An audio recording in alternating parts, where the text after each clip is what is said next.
Hi, I'm Diane McGarry with Drake at Arts. Welcome to our neighborhood talk, The Art of Journalism. Is journalism an art or is it a science? And why is it important? Exploring these questions with me today are co-host Tom McGarry, retired writer and editor for the AP, Adolphe Bernotas, and I should have asked you if I'm pronouncing your name right, Adolphe, I'm sorry, Close enough, close enough. and ASL interpreter James. Adolphe retired after 39 years as a writer-editor for the Associated Press in New England. He previously reported for the Bayonne Times and the Jersey Journal. For over 58 years, he served in various capacities in the Wright Wire Service and Newspaper Guild. In addition, Adolphe hosted an opera show on New Hampshire Public Radio. Adolphe, we've had many authors on our programs, but they've been novelists, playwrights, and poets. We've never had a journalist here before, nor have we discussed what it means to be a writer-editor in the realm of journalism, because that's different from a writer who writes novels and plays, really. How could you explain the difference to us? Well, I think it's a matter of scale. A book is a lot longer than a news story, and but I think the work is pretty much the same except for scale. Let's. I've had a little experience uh, a book of mine being edited. I wrote I co-authored and updated a book on bicycling in New Hampshire called Oh, right.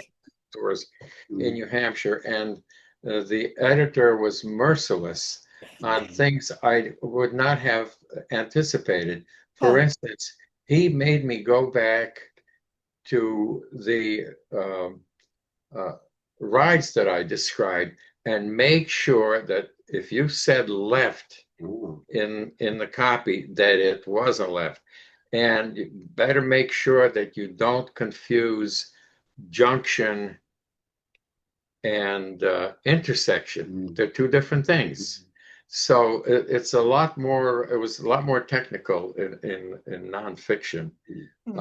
I think for, in fiction books, the editor might say, uh, why is this person a male and not a female? Or shouldn't it be moved, 3 chapters ahead, or excuse me, or 3 chapters forward.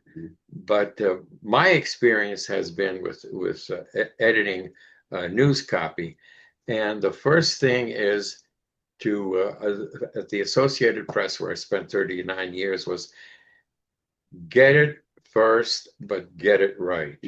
So a lot of the focus is on language, using clear, simple, direct language, avoiding jargon, and doing the best you can to produce your story, your description of a particular event clearly and concisely. And every cub reporter, every newbie knows the 5 W's: what, when, where. Yes. We all know that. What, when, where is it? 5? Yeah, okay. One more, did I lose Oh, one? why? Who? Yeah, who?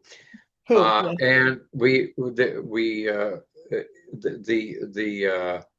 um, the science part of it is just some systems that we learned. For instance, we use what's called the inverted pyramid. So you put as much information uh, in the top part of the story as you can, again, explaining it, because if you have to, then as you go lower into the story, you might add some background or you might add some details. And the reason you do that, if the editor who is reading your story needs more room in the newspaper, he or she can cut it from the bottom up instead of obviously from the top down. Now, you asked me about the is it an art? I think the art comes more uh, in the work of interviewing. Uh, some people just have a knack for it. I'm thinking of a colleague I had, and we used to say that this guy can get information from a rock. And there was a guy somewhere around Milford, New Hampshire, who was dumping toxic stuff into the drain in his garage. Oh my gosh. Yeah, which went into the water system, etc. And my colleague, my late colleague, he's gone now. He went over there, and this guy had the knack. This guy said, "Here, I'll show you. I'll show you. I'll show you exactly what I did." Oh my God. And so he took some of this gunk and he's pouring it down the drain, and and and Andy took pictures. Oh my I mean, gosh. so essentially, this guy confessed to him. And I used to think that, he would have made one good cop because Yes. he could get people to talk to him. I'm thinking of people like, Diane Sawyer. She's a dynamite interviewer, and uh, and there are others, but that is the art. What questions to ask, what order to ask them in, and how to follow up with questions. That's the art of it. But the main thing of journalism reminds me of another colleague. She's still around, and on the inside of her wrist, she has tattooed truth, Ah, because yes. that's really what journalism is all about. We tell the truth, and the how we do it is really more of a craft than an art, in my opinion. And why do we do that? Because we want to tell our readers or our listeners or our viewers about their world, their country, their nation, their community, their neighborhood. Now, generally, news comes in two parts. There's national news and there's local news. National news, we know what that is. That's ABC, NBC, the so-called legacy channels, CNN, PBS. But the really hurting need that we have now is local news, because that's where everything happens. That's where everything starts. That's where the school board is. That's where the city council is. That's where the planning board is. And if you can't have access to things like that make your everyday life useful, is in local news. I worked briefly at a weekly newspaper in Hudson, New Hampshire, and they used to print the menus of the schools for that week. Now, what mother doesn't want to know what her kid is eating? And that is super news, and that is really just kind of going away as the news business, especially among newspapers, is shrinking. Sad to say, and is being taken over by other forms of information. Now, one of the things that a lot of people say, well, I get my news on social media. Don't do that. Don't get your news on social media. That's not news. That's opinion and gossip. If you want national news, you go to the national outlets. If you want local news, support your local newspaper. Well, there aren't a lot of, I'm going to ask Tom to adjust the camera a little bit so we can see you more, Adolphe. There aren't a lot of local newspapers anymore. That's a real huge problem that I It see. is a problem. It is a problem. And there are blogs and podcasts and all that new kind of stuff since the digital age. where if you really want to find a good source of news, you can do it, but it takes time to search it out. It's hard. And what I've found with a lot of blogs, which I actually would like you to talk about, is they're seeing things through rose tinted or green tinted or purple tinted or blue tinted lenses. And when I grew up, journalism didn't do that. Journalism just reported what was happening, what they saw, what they observed, how people responded, but they didn't put their own opinions or their own egos into what was happening. It's true, but then again, it's really up to you as a citizen to to find the stuff that's real. Social, the stuff that you get on social media, like I said, it's essentially gossip. The old test, if you put 5 people in a row, and you pass on a piece of information to the next person and the next person and the next person, the last person is got a whole different idea of what the original uh, intent of the little story was. But a lot of it depends on the consumer. The consumer has to find news. And please don't say, at least in the presence of reporters, that I'm not going to pay for news. If you don't pay for news, pretty soon you're not going to have any. Pay for news, support your local newspaper. Support your local source. And as I said, I've covered many boring school board meetings, but it has to be done, because that's what often controls things that control your life and controls your kid's life. Well, I would suggest that they may appear boring in the moment, but cumulatively, they're not boring.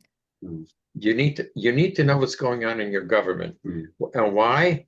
Because if you don't know, you're going to be either a non-voter, which is terrible, you should vote, but you need to be an informed voter. So you as a voter can make choices. So that, well, I've seen these guys on my local TV channel, or I've read about these people in my local newspaper, and now I know which one I think I'm going to support, and Which one I don't like also, which is which one I also, don't like. Absolutely, yeah. absolutely. So the difference between journalism and memoir or a historic fiction would be, how would you describe? Information. It's information. What is the cliche? Information is power, and Oh, yes. it's never been truer.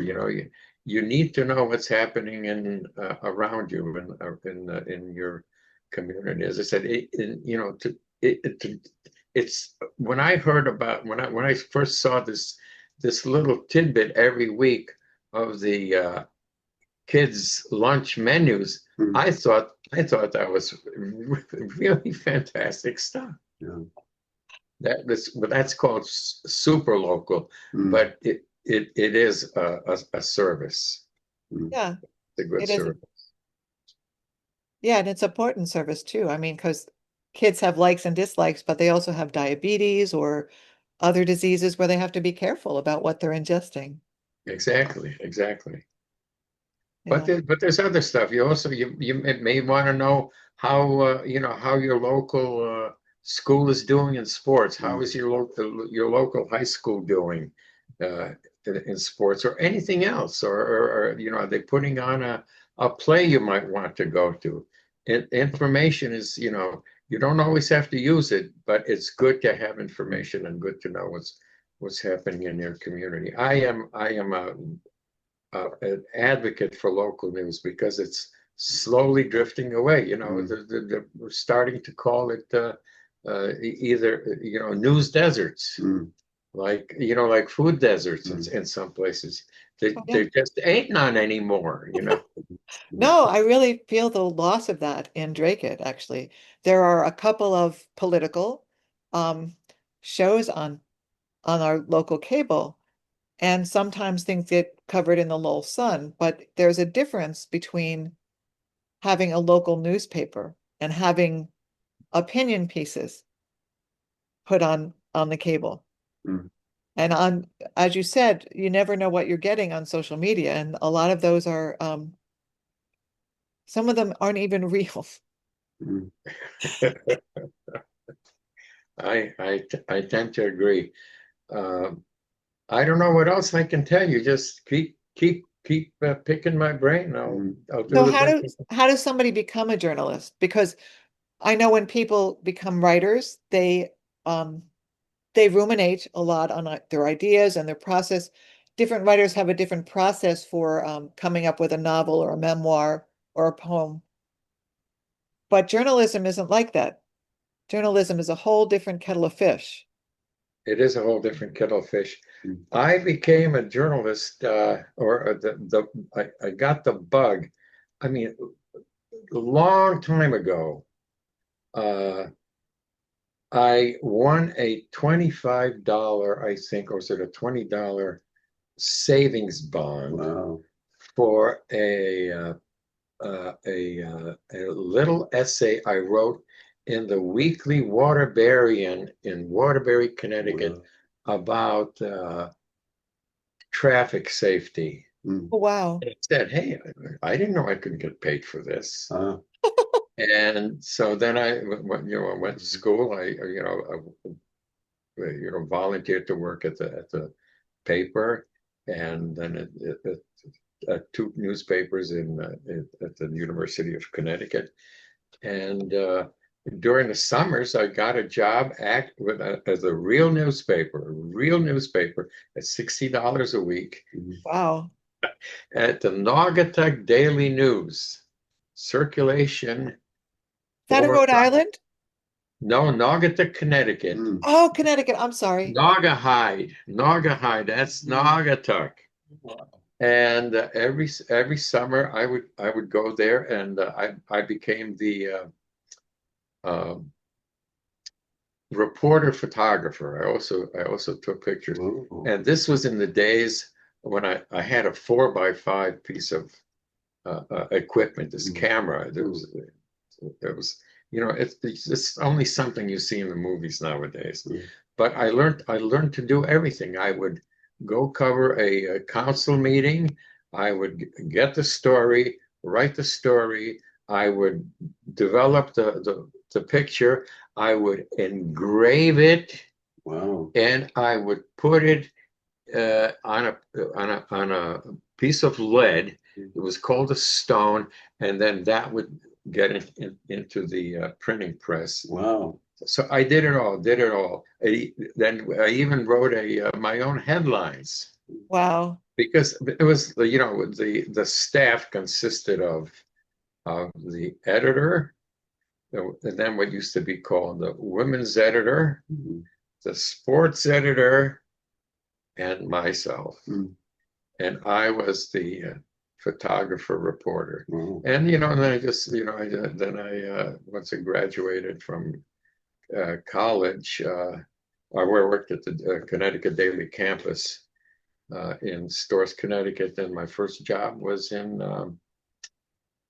Bayonne, New Jersey, and then the Jersey Journal, Mm. the Jersey Journal, and Joycey. You got to say it right, Joycey. Jersey, the Bayonne Times, and the Jersey Journal. Right. Bayonne Times. And then I was offered a job with the Associated Press, and I spent 39 Wow. years there. Wow.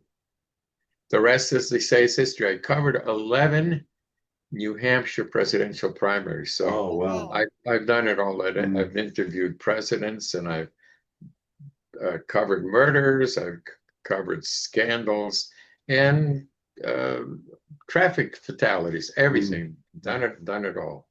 So I'm pretty well steeped. But as the later part of my career at the AP was, I became the go-to guy on grammar and language. And since English is my second language, the good old the nuns at the St. Joseph's School, grammar school, and there was a reason they were called grammar schools back then. Yes. They said, if you're going to learn English, you're going to learn it correctly, and I did. And I became allegedly the one who could deal with grammar. Wow. That's neat. Yes, because papers have to be written in good English. They have to be written in good English. I mean, there's certain, for instance, uh, a politician might say, at this point in time, I would change that 5-letter expression into a 3-letter word. Now. That's what a good editor does. Or politicians also say, well, this time around, I would cross out around. There's no reason to say around. Right, but if you're quoting him, you have to quote him. But if you're quoting him, you're quoting him. But of course, if you are paraphrasing him, you yeah, want to just summarize what he said or she said. That's what you do. That's what you do. this has been really neat, Adolphe. Thank you so much for these insights and thoughts.